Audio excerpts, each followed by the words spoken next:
Hello, this is Steve, Dichroic Glass Man, and now my latest YouTube channel, StainedGlassManUS. Hey, thanks for watching the videos. As always, very grateful for all the kind comments and compliments, and I thank you very much. This is an overview of the panel I just made. It's you can kind of see this is in its greasiest, dirtiest form. This is a triangle that I have amply named Order Out of Chaos. I don't know, it's an interpretation, an intuitive value thing. I love this panel. It's in part of my spiritual series that I plan on selling on my website at decorativeglassman.com. And when I'm done with this panel, I'll take pictures of it and put it up for sale.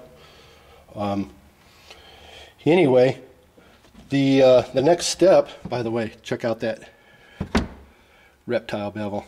I make my own bevels. That's really a rare dude.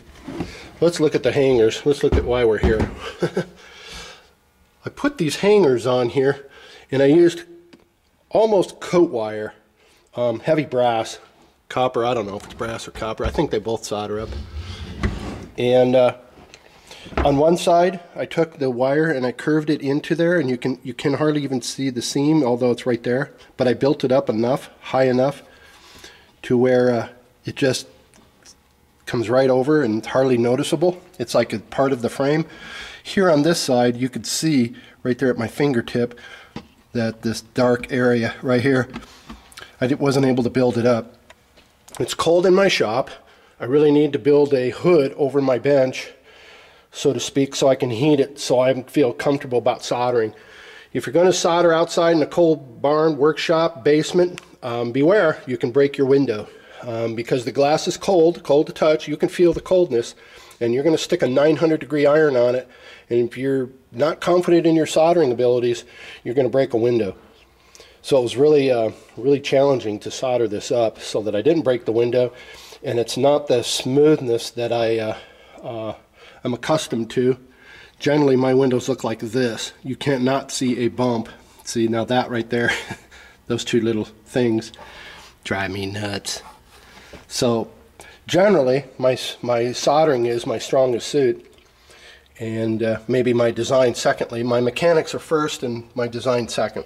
I'm almost 100% colorblind. Not a lot of people know that. So never had a stained glass lesson in my life.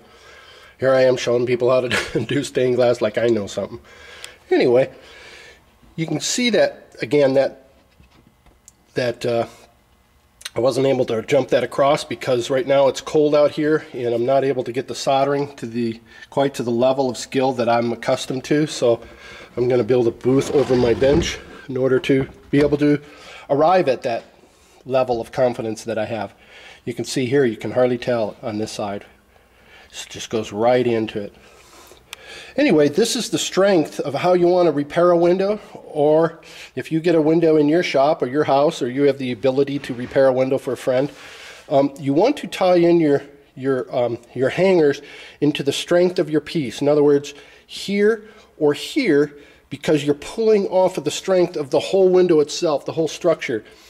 Too often than not, a lot of people will hang a hanger out here and it starts pulling away. If your solder joints are weak, it's going to break your window apart, and I'm going to repair it, you're going to repair it, somebody's going to repair it somewhere down the line. That's if they don't throw it away altogether. So you want to tie into here, here, or here. And if you don't mind it being shorter over this way and longer over that way, then don't worry about it. I mean, a hook is a hook. I want it balanced. Even out of an abstract, I want it balanced. So when I draw this straight line down here and straight over like a 90 degree like this, I can't quite do it because my hooks are in the way, but you get the idea. Measure over a certain length from the end of your pattern, the same as the other, and then draw your pattern to accommodate, and you're good to go. So this pattern works for me. It's an abstract, and I can get my hooks wherever I want. This side straight, this side curved, and it works out really well. You'll never have to repair one of my windows because I take advantage of the strengths of the window and just the basic physics of gravity of the whole thing. I want this window to be integral, that all of it is working together to support the whole window, and these hooks do that for me. You might have your own ideas, and if you do, that's cool. So anyway, just showing you the hooks. Don't throw away those hangers, those brass hangers, copper hangers. In fact, be asking around, maybe you'll get a whole pile of them, and they're very valuable. You can do all kinds of cool things with them. You can overlay them on your glass and create some very sophisticated, complicated stuff. I'll be doing some designs like that.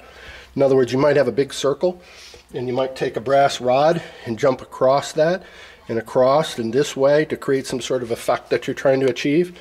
So all you do is tin with solder. You coat the brass rod or copper rod, and flat pieces, I mean all kinds of inlays. You can do designs and stuff. That's on another video. We'll do that later.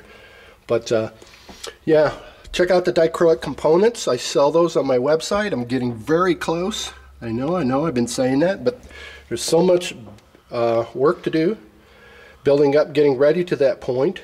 A lot of behind the scenes work that it takes in order for everything to fit in smoothly. All the way down to my PayPal. My PayPal's not set up yet on my website. So any day now. And appreciate again all the enthusiasm for dichroic glass. I believe I have a unique product, and look forward to introducing it to the rest of the world. Thank you as always for watching my videos, and look forward to your comments. Check out dichroicglassman.com. Thank you. Bye.